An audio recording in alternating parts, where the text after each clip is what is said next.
Thanks for joining Samba TV's State of Viewership webinar. I am Dr. Jeff Silverman, Director of Data Science and Analytics here at Samba TV, where I use data to help advertisers connect with their audiences. And here with me today is Becca Fine, Associate Director of Research and Media Insights at Samba. Hello. And so today we're going to dig into some recent trends featured in our latest State of Viewership report and provide you with some key takeaways and effective tips to help you make the most of your holiday campaigns this season. I'm going to go over a few housekeeping tips before we jump in. First off, we encourage questions as always. You can submit your questions through the Zoom Q&A feature at any time throughout the webinar, and we plan to have some time at the end to answer at least a couple of them live. Secondly, we'll be doing live polling today. So when we get to a polling question, you'll see a prompt pop up from Zoom with a multiple choice question that you can choose to answer if you'd like to participate. All right, so I'm going to kick things off with a quick overview of Samba TV for those of you who may not be as familiar with us. So here at Samba, we gather viewership data through our proprietary automatic content recognition, or ACR technology. This technology sits inside 46 million global smart TV devices and analyzes all of the viewership that's taking place on the television. So regardless of whether an opted-in household is flipping through channels on traditional linear cable or streaming through an app, our technology is processing and understanding the ad exposures and program viewership coming through. We also understand how these data connect to the digital world through our proprietary identifier, Samba ID. The Samba ID allows us to provide cohesion across screens and match digital devices to our TVs on a one-to-one basis. Samba ID essentially serves as the connective tissue between all the ways people consume content via smart TVs as well as digital devices. And this allows us to provide deduplicated targeting and measurement across platforms to brands and advertisers. Samba TV is the only independent TV ACR company, meaning that we're not owned by a single smart TV brand, and instead we partner with over 20 smart TV brands globally. This is important because it helps us ensure our data is truly representative, and we're capturing data from a wide range of brands at different price points, from the ultra high-end, ultra HD models that go for thousands of dollars to the more economical brands with entry-level TVs that start at $100 or $200 bucks. And to understand all the billions of data points we collect from our Samba TV partners, we've created research panels across the globe to project household-level TV viewership to entire countries. We have panels in the United Kingdom, Germany, the US, and Australia. Our panels are balanced geographically and demographically and are built to reflect the shifts in modern viewership, like taking into account cord cutters and light TV viewers. So now that you know how Samba TV's data are created, we wanted to share a tool that we've built for the industry that allows you to see these data in real time.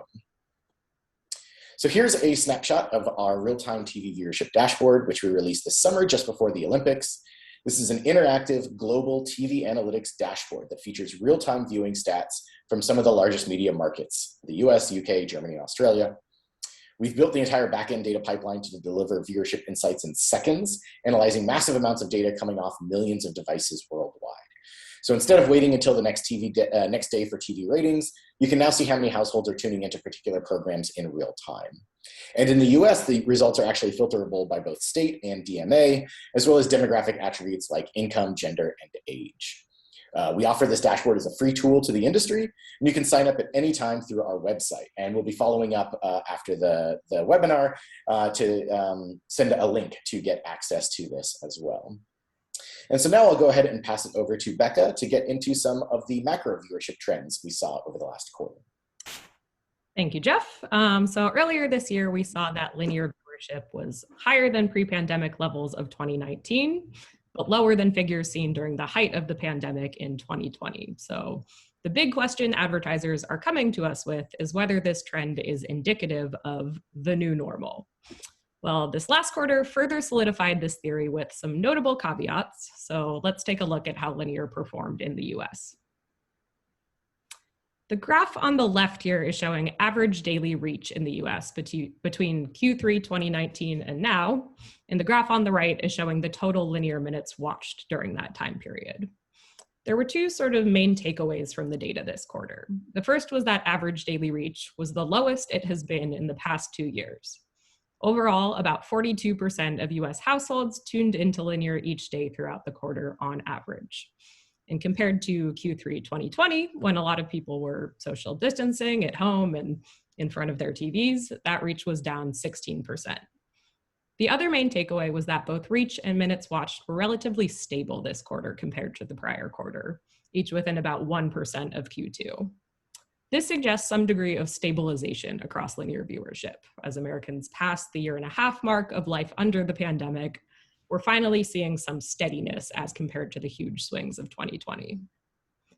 Also want to call out how the number of linear minutes viewed this quarter remains 17% higher than it was in Q3 2019, which says to us that the increase in minutes watched from 2020 is not dropping to pre-pandemic levels anytime soon. So overall, given the general downward trajectory of linear reach and viewership, one tip we have coming out of these trends is to shift some spend from linear to digital and CTV as cord cutting continues to accelerate. We would recommend specifically targeting cord cutters and light TV viewers, and also using data and measurement to really understand how your campaign fits into the changing TV landscape. And now for our first poll of the day, we want to ask you, out of these 3 countries, which one actually saw an increase in linear reach from Q3 2019 to Q3 2021? Was it the UK, Germany, or Australia?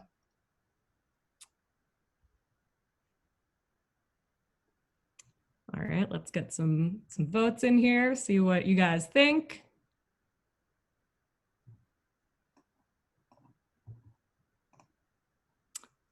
All right, so people seem to think it was Australia, and I can confirm that the answer is in fact C, Australia. So Australian household reach was actually up 11% from Q3 2019.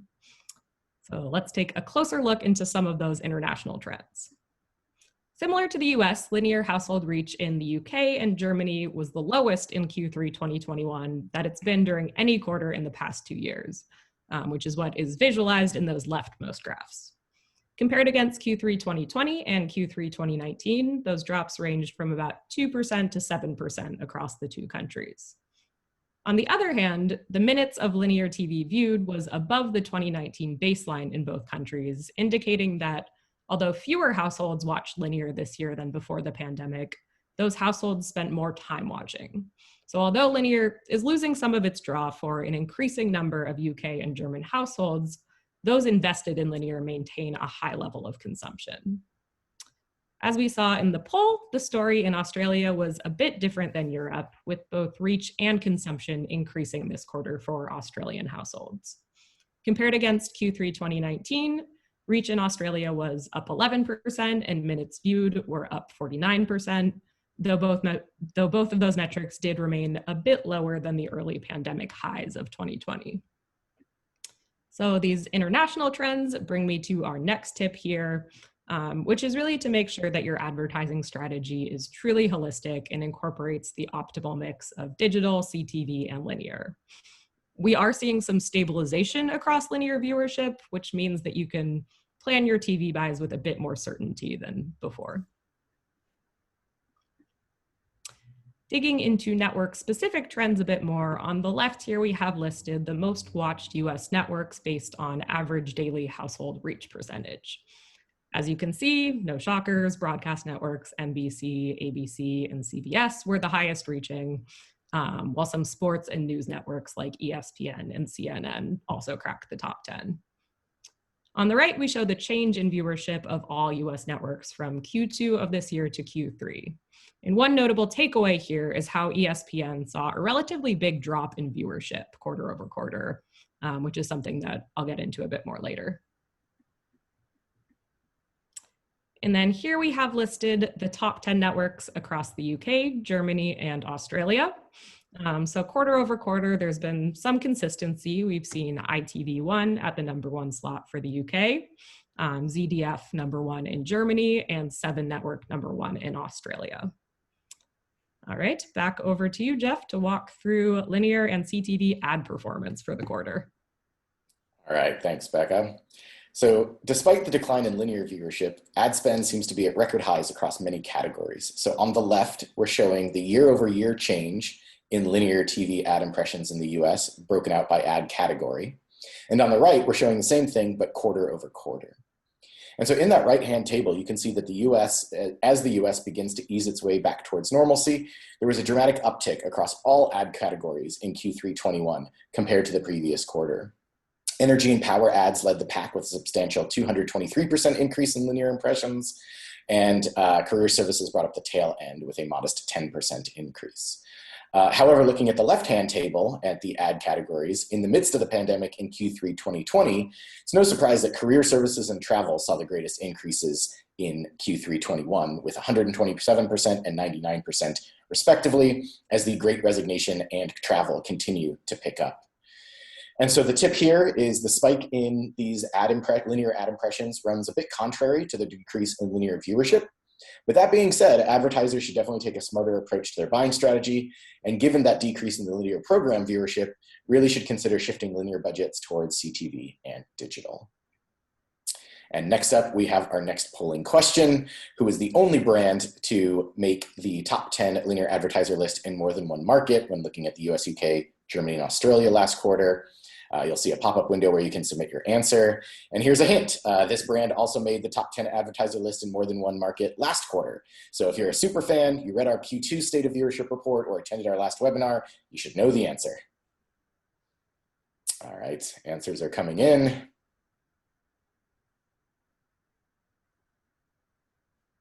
And it looks like McDonald's eked out the win here. And once again, the crowd is right. So the answer is McDonald's. And so let's take a look at some of the other top advertisers from Q3. Here you can see the top 10 advertisers in the US, UK, Germany, and Australia, ranked by number of linear ad impressions in Q3 of this year. In each market, TV networks took the top 2 spots last quarter, but following those first 2 advertisers, there's quite a bit of variance between each market's top 10.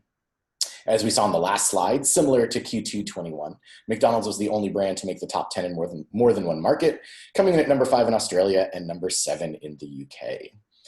And in addition to TV networks in the US, we actually saw insurance companies taking 3 of the top 10 spots for top advertisers by impressions. Now on to CTV. The programmatic connected TV space continued to grow within the breakouts of device manufacturer. And many of these walled gardens saw substantial continued increases in the programmatic market share quarter over quarter. Apple was the breakout star in Q3 21 with triple-digit growth of 106% from Q2. But nonetheless, Roku and Amazon kept hold of the top 2 spots for PCTV impression volume from Q2 21, even though Amazon did have a slight decline of about 12% from the previous quarter. And so now back over to Becca for a sports update. Great, thank you, Jeff. Let's take a look at some of the trends that we're seeing on the live sports front. So as we saw back in the macro trends section earlier, overall ESPN viewership in Q3 was down from the previous quarter. But here, looking at the year-over-year comparison, however, the story was a bit more nuanced than that. So there were a lot of sporting events in Q3, like the Summer Olympics, UEFA Euro, NBA Finals, and the start of the NFL season. And we did see sports viewership about 4% higher in July 2021 as compared with July 2020. We do need to keep in mind that that was heavily impacted by major sports leagues remaining canceled in July 2020, while this year, events like the Summer Olympics in Japan did proceed with no in-person fans, along with the normal NFL preseason schedule. And then looking at August and September, however, we did see that ESPN viewership was down year over year, which was impacted by last year's NFL season also proceeding as normal. Looking at some of the major sporting events this quarter, we start out here with the MLB World Series. So this chart is showing how viewership stacked up by game, and you can see that games 5 and 6 brought in the most viewers by far. One interesting thing to note here is how it was actually game 5, which was a potential elimination game, that brought in the most viewership as compared with the final one, game 6. About 12 million households tuned in for game 5, which was up 57% compared to game 5 in the 2020 World Series, and then about 11 million US households tuned in for game 6, which was up by a lesser 21% from last year's game 6. And now for another poll. Which city over-indexed the most during the Buccaneers versus Cowboys game? And for those non-football fans out there, the Buccaneers are Tampa Bay and the Cowboys are Dallas, so both teams are down south. All right, got the votes coming in.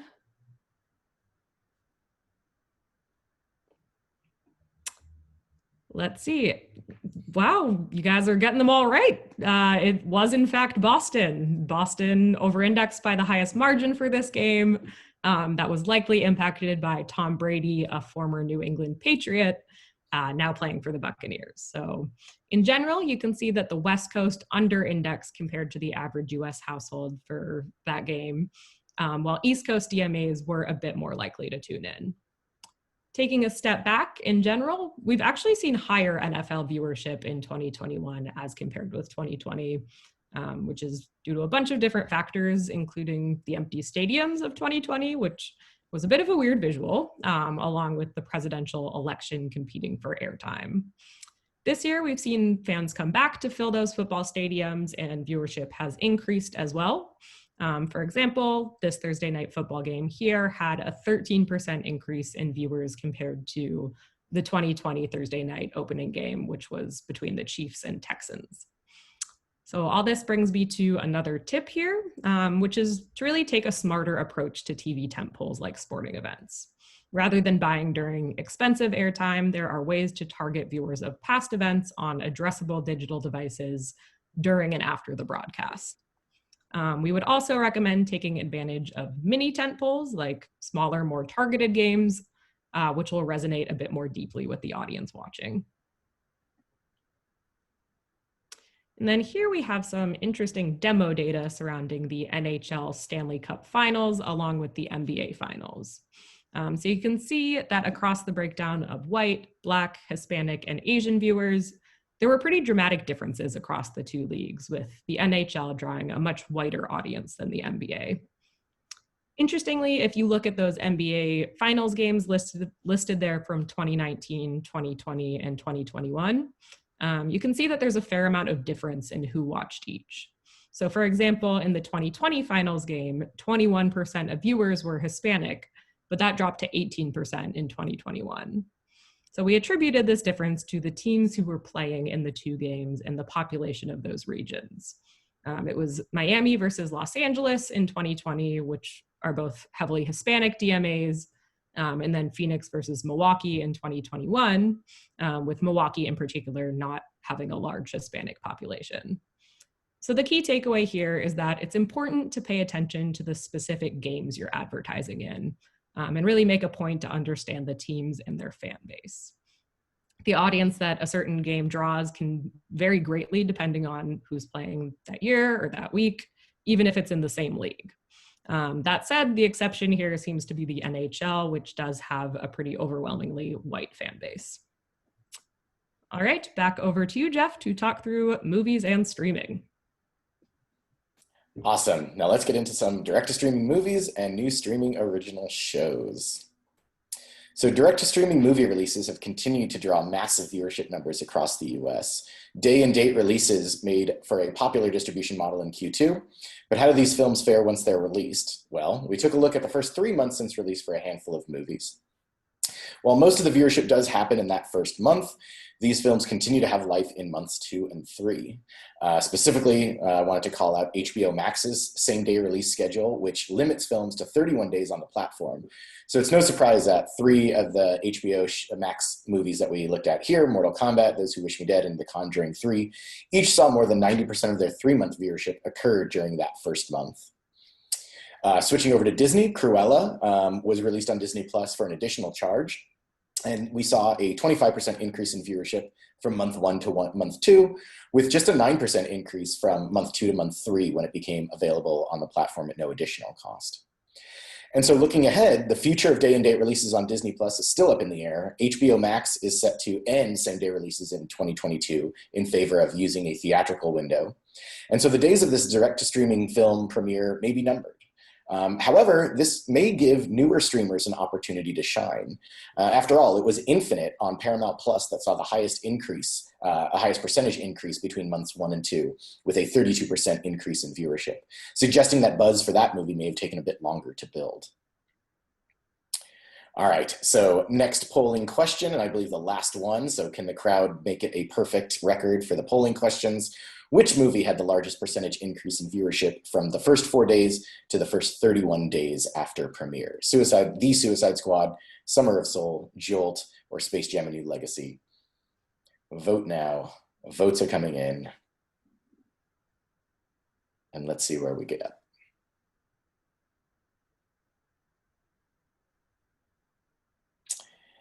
Ooh, this was a tighter one, but it looks like the crowd went with Space Jam: A New Legacy and broke the streak. That is unfortunately not correct. And it in fact was Summer of Soul. Flew a bit under the radar, but had some really good word of mouth, leading it to a pretty big percentage increase from the 4-day viewership to the 31-day viewership. So taking a look at some of the more recent movies, and as we were referring to on the previous slide, the viewership from the first 4 days versus the first 31 days after release. You had some really big anticipated films like The Suicide Squad and Space Jam: A New Legacy. They saw the highest fraction of viewership in those first 4 days. People really excited about that opening long weekend for each of those. And then again, as I mentioned, films that didn't receive as much buzz initially did have some nice growth over that first 31-day period.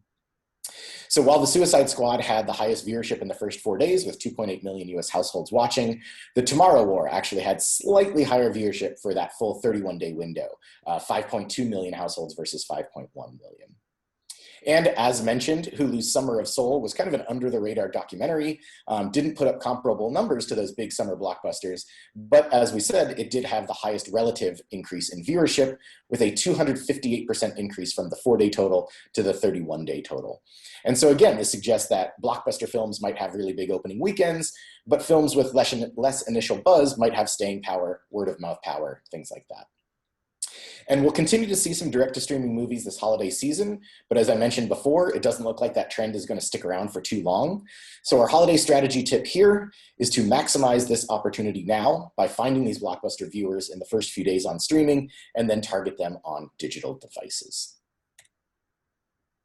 Moving from movies to streaming shows, genre shows in the categories of mystery, horror, and fantasy had a moment in Q3 across a variety of streamers. The premiere episode of Hulu's 9 Perfect Strangers saw more than 2 million US households watch in just the first 31 days.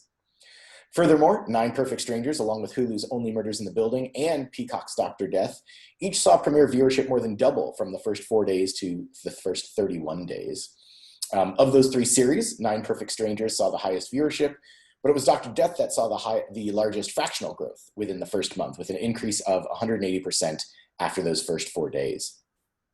Falling just short of 9 Perfect Strangers, Netflix's horror series Midnight Mass saw 753,000 US households tune in during the first 4 days after premiere.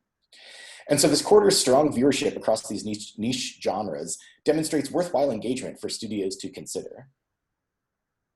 Now, looking internationally at some of these series, 9 Perfect Strangers was released on Amazon Prime Video in the UK, Germany, and Australia, and it saw the highest viewership across all 3 of these markets of any of the 5 series that we analyzed here. 177,000 UK households, 31,000 German households, and 11,000 Australian households watched that premiere in its first 4 days.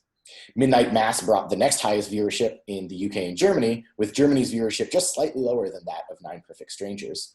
However, in Australia, it was Dr. Death that saw the second highest viewership, and it was more than double that of the viewership in the UK or Germany for that show. And this may come down to access, since in Australia, Dr. Death aired on Stan, which is Netflix's main competitor down under. So a key takeaway for these genre shows in all 4 countries we measured is that viewers clearly wanted an escape. And although mystery and horror and fantasy were popular streaming choices in Q3, we're already seeing viewers move on to holiday movies now that Halloween is over. And so the tip here is to leverage content affinity for targeting to reach holiday fans. And Samba can help create custom audience segments based off of movie or program viewership so that you don't have to buy ads during expensive popular slots. You can be more specific, more specified in your requests. All right, that concludes all of the new trends and tips that we have to share. I know that was a lot, so I will hand it back to Becca to provide a quick recap of all the tips that you can take with you today. Great, let's go ahead and review them so that you can make the most of your holiday strategy. So first of all, as we have discussed, overall linear reach is declining more and more.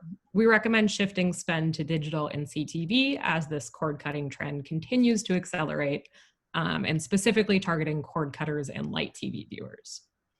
Next, make sure to use a holistic strategy with an optimal mix of digital, CTV, and linear. Also make sure that you're using data and measurement to optimize your campaign in the face of these changing TV habits. take a smarter approach to tentpoles. Don't blow your budgets on expensive ad slots when you can reach those same audiences on their digital devices. Leverage data to understand diversity across sports fans. Remember that these audiences vary a ton by team and by sport. And then coming out of the streaming data we've seen, target blockbuster audiences on digital devices. This ability might not be around for much longer, but it's a huge opportunity for advertisers while it lasts. And finally, use content affinity targeting. You can reach holiday fans based on the movies and programs that they've seen this season. And that concludes our presentation. Now we're going to start answering some of your questions live. So don't fret if we don't get to your question today. Our team will be sure to follow up directly over email if there are any questions that we missed. But Jeff, on to you for the first question. Yeah, we've got a few in here. One that I think is pretty cool and near and dear to my heart is about streaming movies. So given that day and date streaming movie releases are likely going away next year, how do you think this will affect streaming viewership overall? It'll definitely change things. We saw these massive numbers with these big blockbusters going straight to streaming, or streaming and cinema theaters on the same day. I think that's going to go away, but there still will be original shows, original movies that are only on streaming. And even for movies that go into theaters, I think that theatrical only window will be pretty short, maybe shorter than what we've seen in the past, and they will come on to the streaming platforms pretty quickly. So I think we're still going to see really high streaming viewership overall for shows and movies in the next year. Another question, one for Becca this time, around how specific can we get with targeting strategies? So they're asking or mentioning that they said, saw that we can target based on content affinity, but asking about demo, geo, other stuff like that. So you want to take that one, Becca, and talk about our capability there? Yeah, for sure. So the general answer is that you can get very specific with targeting strategies. So yeah, we talked about content affinity and targeting sports viewers, but there's also a really wide range of psychographic and demographic kind of filters that we can layer onto that targeting as well. So for example, if you wanted to target a household that watched a maybe Thanksgiving football game and a holiday Lifetime original movie, but also is a millennial household and loves cats. A little specific there, but that's something that we can help set up. So the short is that there's a ton of room for kind of creativity and to get specific with these targeting segments. And as all of you know, that is a huge difference from linear. So definitely kind of a change in the landscape there. Awesome, thanks for that. We are basically at time, so that is all we have for questions right now. We have everyone's questions that were asked in Zoom. We will follow up with answers soon. So thanks for checking out our webinar today. If you have any further questions or want to learn more about Samba TV solutions, reach out to us on our website, samba.tv. You can also download our Q3 State of Viewership report from our website, where most of this information came from. But we'll also be following up with everyone who attended today with links to the report, as well as more details on our real-time viewership dashboard that we talked about at the top. And to get even more timely TV insights and trends, make sure to follow us on the social media. And with that, thank you very much, everyone.